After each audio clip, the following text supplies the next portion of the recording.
இதயத்தில் நீதானையா, இமையத்தில் நீரே கதி, இகமெல்லாம் மாறிவிடும் உன் அன்பென்றும் மாறினதே. இதயத்தில் நீர்தானையா.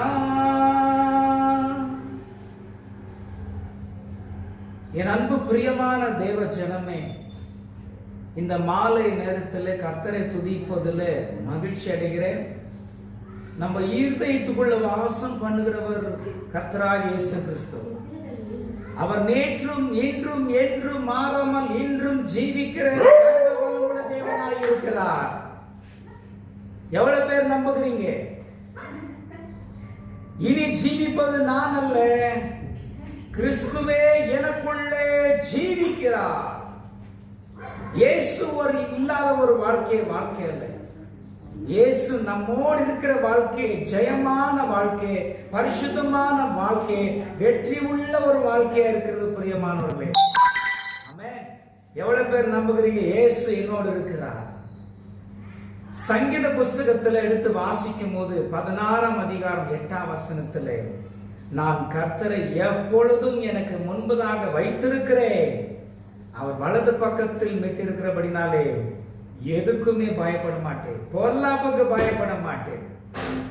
சங்கீத 91ல ஆண்டவர் எல்லா கண்ணிகளுக்கு விலக்கி நம்மை காக்கிற நல்ல தேவனாய் இருக்கிறார். எல்லா இடுக்கங்களுக்கு விலக்கி நம்மை காக்கிற நல்ல தேவனாய் இருக்கிறார். அன்பு நிறைந்தவராய் இருக்கிறார், கிருபை நிறைந்தவராய் இருக்கிறார், மகா பரிசுத்தமுள்ள தேவனாய் இருக்கிறார். அவர் நம்ம இந்த உலகத்தில் வருகிற எல்லா போராட்டங்களை மேற்கொள்ளும்படியாக பரிசுத்தாவியை நமக்கு நேர அனுப்புகிறார். பரிசுத்தாவி நம்மேல் வரும்போது நாங்கள் பலனடைவீர்கள், நாங்கள் சுகமடைவோம், நாங்கள் அநேகருக்கு ஆசீர்வாதமான பாத்திரமாக கர்த்தர் மாற்றப் போகிறார்.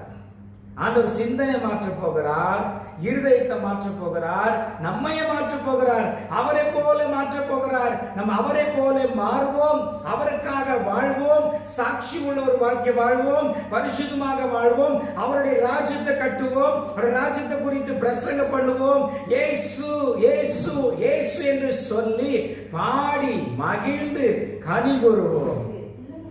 எவ்வளவு பேர் நம்புகிறீங்க?